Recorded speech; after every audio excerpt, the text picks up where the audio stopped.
सबको जय मसीह की। मैं जतिन बब्बर और आप देख रहे हैं मसीह परिवार चैनल। जैसे कि आप सब जानते हैं कि मैं इस चैनल पे प्रभु के अलग अलग दासों की वीडियोस डालता हूं, तो अगर आपको हमारा चैनल अच्छा लगता है तो आप इस चैनल को ज़्यादा से ज़्यादा सब्सक्राइब जरूर करें, ताकि आप प्रभु के वचन को सुन सके। वीडियोस को ज़्यादा से ज़्यादा शेयर करें ताकि जिन लोगों तक वचन नहीं पहुंचा उन तक भी वचन पहुंच सके। सबको जय मसीह की। एक बार मैं आपसे दोबारा कहूँगा कि इस चैनल को सब्सक्राइब जरूर करें और वीडियोस को ज़्यादा से ज़्यादा शेयर करें। जय मसीह की। जीवन के आनंद के लिए जोर से तारीफ करो, जोर से। इस वचन को सुनने के बाद आप सेम नहीं जा रहे वापिस। पहला नीति वचन में लिखा, जब परमेश्वर का आत्मा तुम पर उतरेगा तो वो अपने वचनों को तुम पर जाहिर करेगा। बहुत से लोग बाइबल को जब शरीर के अनुसार पढ़ने की कोशिश करते हैं और शरीर में पढ़ते हैं, उन्हें बाइबल समझ नहीं आती। और जब आप इस पवित्र वचन को आत्मा के द्वारा पढ़ते हैं तो परमेश्वर उस विषय में, उस स्थिति में, उस समय में आपसे क्या कहना चाहता है वो आपसे बात करता है। और बाइबल कहती है, जिस व्यक्ति को परमेश्वर की बात समझ आ जाए या वो परमेश्वर की बात को सुन ले, उसकी सिचुएशंस कभी सेम नहीं रहती। एक छुटकारा पाए हुए व्यक्ति और एक बिना छुटकारा पाए व्यक्ति में एक ही चीज का फर्क है कि उसको परमेश्वर की मर्जी मालूम थी और उसने पूरा किया, और दूसरे को परमेश्वर की इच्छा मालूम नहीं थी। एक व्यक्ति पागलपन में पूरा जीवन बिता सकता है ये सोचकर कि मेरे कर्मों का फल है, लेकिन एक क्रिश्चियन उसके अगेंस्ट फाइट कर सकता है और जीत सकता है, क्योंकि परमेश्वर ने उसे बताया है कि मैंने तुम्हें सांपों और बिच्छुओं को रौंदने का और शत्रु की सारी सामर्थ पर अधिकार दिया और किसी भी वस्तु से तुम्हें कुछ भी हानि ना होगी। पहला शमूएल 3 उसकी 1 से 21 आयत में लिखा, वह बालक शमूएल अली के सामने यहोवा की सेवा टहल करता था। उन दिनों में यहोवा का वचन दुर्लभ था और दर्शन कम मिलता था। और उस समय ऐसा हुआ कि एली की आंखें तो धुंधली होने लगी थी और उसे ना सूझ पड़ता था। जब वह अपने स्थान में लेटा हुआ था और परमेश्वर का दीपक अब तक बुझा नहीं था, और शमूएल यहोवा के आराधनालय में जहां परमेश्वर का संदूक था वहां लेटा था। यहोवा ने शमूएल को पुकारा और उसने कहा, क्या आज्ञा? तब उसने एली के पास जाकर दौड़कर कहा, क्या आज्ञा? तूने मुझे क्यों पुकारा है? वह बोला, मैंने नहीं पुकारा, फिर जा लेटा रहे। और वह जाकर लेट गया। तब यहोवा ने फिर पुकार कर कहा, हे शमूएल। शमूएल उठकर अली के पास गया और कहा, क्या आज्ञा? तूने मुझे पुकारा है? और उसने कहा, हे मेरे बेटे, मैंने नहीं पुकारा, फिर जा लेटा रहे। उस समय तक शमूएल यहोवा को नहीं पहचानता था और ना ही यहोवा का वचन उस पर प्रकट हुआ था। फिर तीसरी बार यहोवा ने शमूएल को पुकारा और वह उठकर एली के पास गया और कहा, क्या आज्ञा? तूने मुझे क्यों पुकारा है? तब एली ने समझ लिया कि इस बालक को यहोवा ने पुकारा है। इसलिए एली ने शमूएल से कहा, जा लेटा रहे। यदि वह तुझे फिर पुकारे तो तू कहना, हे यहोवा कह, क्योंकि तेरा दास सुन रहा है। तब शमूएल अपने स्थान पर जाकर लेट गया। तब यहोवा आ खड़ा हुआ और पहले के समान पुकारा, शमूएल, शमूएल। शमूएल ने कहा, कह, क्योंकि तेरा दास सुन रहा है। यहोवा ने शमूएल से कहा, सुन, मैं इज़राइल में एक ऐसा काम करने पे हूं जिससे सब सुनने वालों पर बड़ा सन्नाटा छा जाएगा। अपने हाथों को उठाकर, अपनी आंखों को बंद करके खुदावंद से बात करो, परमेश्वर, आज जो वचन मैं सुनने जा रहा हूं ये मेरी तरक्की का, मेरी आशीष का कारण हो। ये वही शमूएल है जिसको हन्ना ने परमेश्वर के भवन में दे दिया था। और बाइबल कहती है वो एली याजक के नीचे काम करता था और वो भवन के सारी सेवा में लगा रहता था।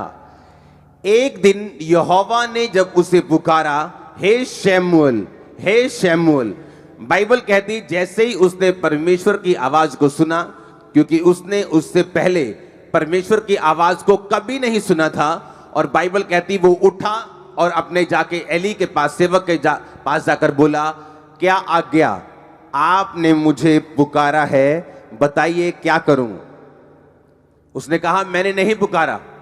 उसने कहा, ठीक है, शायद गलती लग गई होगी। वो फिर जाकर लेटा और बाइबल कहती है फिर यहोवा ने पुकारा, हे शमूएल, हे शमूएल। उसने जाकर एली को कहा तूने मुझे पुकारा है। उसने कहा नहीं, मैंने नहीं पुकारा।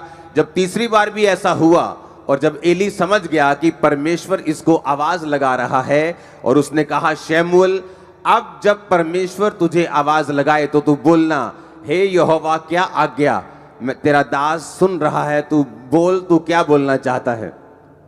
अब मैं आपसे एक क्वेश्चन करना चाहता हूं, अगर इस भीड़ में आप यहां बैठे हैं, आपकी मम्मी या आपके फादर या आपका ब्रदर वो पीछे बैठा है बिल्कुल, और अभी भी अगर वो आपको पीछे से आवाज लगाए, आप हजारों लोगों में से उसे पहचान लोगे, हाँ या ना? आपका नाम अगर अमित है और पीछे से आपकी मम्मी आवाज लगाए अमित बेटा, तो आप पीछे मुड़ के देखने लोगे मेरी मां ने आवाज लगाई है। लेकिन अगर आप एक स्ट्रेंजर, एक ऐसा व्यक्ति जिसकी आप आवाज नहीं पहचानते, बाइबल कहती है मेरी भेड़ें मेरी आवाज को पहचानती हैं। हाँ, अगर आपकी मम्मी पीछे से पुकारे बेटा तो आप सुन लोगे, लेकिन अगर कोई और पुकारे तो आपको लगेगा किसी और को आवाज लगाई जा रही, मेरे को नहीं, क्योंकि वो आवाज आपने सुनी नहीं, वो आपकी अपने की नहीं। यीशु मसीह ने कहा मेरी भेड़ें मेरी आवाज को पहचानती हैं और वो मेरे पीछे चलती हैं। अब यहां पर जब परमेश्वर ने शमूएल को आवाज लगाई तो बाइबल कहती है उसकी आवाज, परमेश्वर की आवाज एली याजक की आवाज से बिल्कुल मेल खाती थी और 100% मिलती थी। ऐसा नहीं हो सकता कि आपको कोई और आवाज लगाए और आप अपने पापा के पास चले जाएं, अगर आपके पापा की आवाज आपको नहीं आई, आप बाहर देखेंगे जाके घर के कि मुझे कौन आवाज लगा रहा है, क्योंकि वो आपने वो आवाज सुनी नहीं। लेकिन अगर वो आवाज आपकी माँ ने या बाप ने या भाई ने लगाई है, आप डायरेक्ट उसके कमरे में जाके पूछोगे कि क्या बात है, आपने मुझे पुकार रहे थे, आप बुला रहे थे, बताइए क्या चक्कर है। लेकिन बाइबल यहां कहती है कि उसने यहोवा की आवाज को पहले कभी नहीं सुना था। बाइबल कहती है जैसे ही एली याजक उसको मिला और उसने कहा मैंने तुझे नहीं पुकारा, वो बड़ा हैरान हुआ, फिर वापस गया, लेटा। तीसरी बार जब परमेश्वर ने पुकारा तो फिर एली याजक की आवाज में ही पुकारा।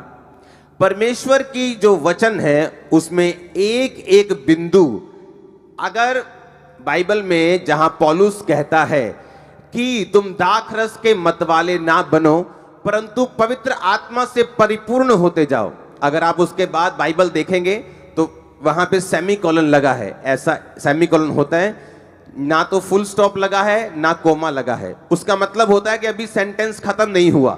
आगे उसने लिखा अपने आप से भजन संहिता से बातें करते हुए, गैर भाषा में प्रार्थना करते हुए धन्यवाद। यानी अगर उसने ये कहा कि तुम पवित्र आत्मा से परिपूर्ण होते जाओ, तो सेमीकोलन का मतलब कैसे होना है।